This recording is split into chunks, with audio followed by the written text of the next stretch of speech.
Tesla put many common controls in weird places. If you're renting a Tesla or driving one for the first time, you might be searching for something like how to turn on the lights or how to turn on your wipers. In this video, I'll be going over the main controls that you'll need to know if you're driving a Tesla for the first time. Make sure to use the chapter markers so you can find the specific thing that you're looking for. And a few things to note: if your Tesla doesn't have turning stalks, some of the things that I'm going to say today are not going to apply to your car. And Tesla software gets updated all the time, so the screen that you're looking at in this video is what it looked like in July in 2024. To open the door, I use my left thumb to pop open the handle and then use the rest of my fingers to pull the door open. To lock and unlock the car, you're going to place your key card below the camera on the pillar. Teslas don't have an on or off button.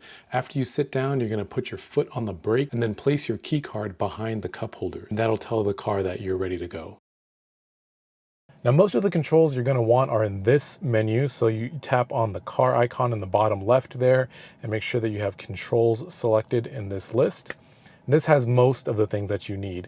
So for mirrors, we just tap mirrors here, and then that'll allow you to adjust the left and right mirror. You use the left scroll wheel here to adjust the mirrors, and then you can save it to the profile. If you want to adjust the steering wheel, it's the option down here. Same thing, the left scroll wheel will adjust it up and down, left and right. So once you have all that adjusted, you'll notice that there are no options to do anything with lights on the stock here.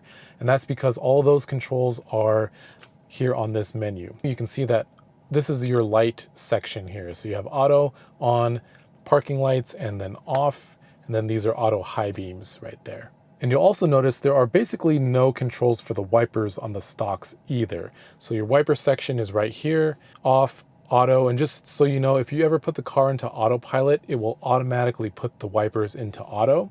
And the auto wipers, in my experience, aren't that great. So just be ready for that. You can just press this button right here once and the wipers will go once. If you hold down that button, it'll shoot out washer fluid and wipe your window a couple times. And then Glovebox, there is no physical switch here on the Glovebox.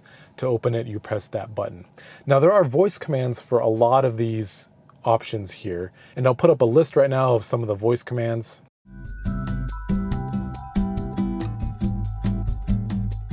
Some of the ones that I use quite often are the fold mirrors and open the Glovebox. And to start a voice command, you just hold down the right scroll wheel until you see that. Unfold mirrors. If you're wondering where the parking brake is, basically anytime you put it in park by pressing this button here, the parking brake is engaged. Your emergency brake is right here, so when the car is moving, if you push this in, it will engage the e-brake. If you're looking for AC controls, you swipe up from the temperature right there, and that has all your AC controls. You adjust the position of the air by dragging it on the screen. There are no physical latches or anything here to adjust where the air flows, so that's a bit annoying to me. Something that's kind of weird, the first time I drove a Tesla when I rented one, I didn't know how to unlock all of the doors. That's this little lock icon right there. And you actually won't hear any sort of physical lock, it just gives you that ding. So that'll lock all doors or unlock all doors. If you're wondering how to get out of the car, you press this button here. There is an emergency latch right here.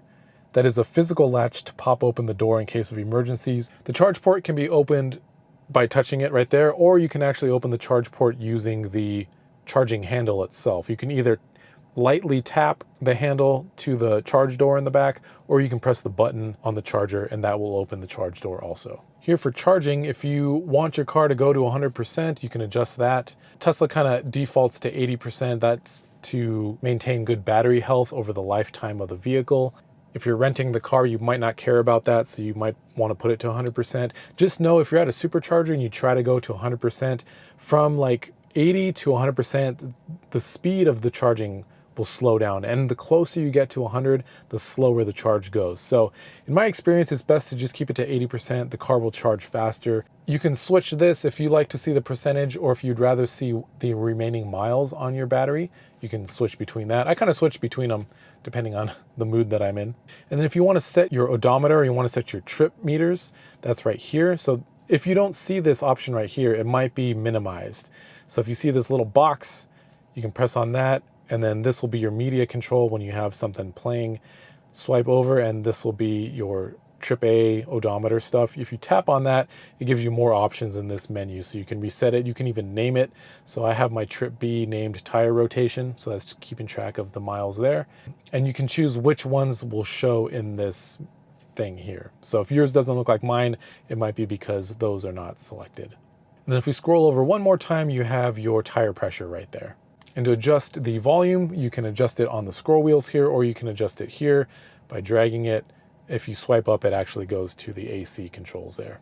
Now getting into adjusting how the car feels, you can adjust your acceleration and your steering weight. Yeah, you might not have this or the regen option in newer Teslas. If the regen feels too hard for you, so when you lift off of the accelerator, if it brakes too much, in the first gen cars, you can adjust to standard or low. I like standard, it's much more aggressive braking, recaptures more energy.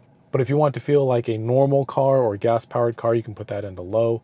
Same with the stopping mode. Creep will act like a gas-powered car, where if you are stopped and you take your foot off the brake, the car creeps forward. I like to have it on hold, where if I'm stopped at a stoplight, I can take my foot off the accelerator and the car won't move forward. It basically has the brakes on. Here are your autopilot settings. The main things that you might want to know is if you decide to use autopilot, if you have it on double pull, that means you press this down twice to enable autopilot. Press down once and that will enable traffic aware cruise control, or adaptive cruise control as most other companies call it. And then some shortcuts. If you hold down on the left scroll wheel, you'll get these shortcuts here that you can go through. These three icons here can be customized. So if you want, these are what I have down here, but you can customize that. Hold down like you would on your phone, and you can drag and drop things to that little section there. And these three are the most recent ones that you've opened. If you're driving with another person, you can change profiles right there by tapping on the name. And right here, you can open the frunk or the trunk, unlock all doors. This will only appear if you're in park, and you can open your charge port right there. So at the end of the rental, you might need to run the car through a car wash. If you do go through an automated car wash, that's where this car wash button helps.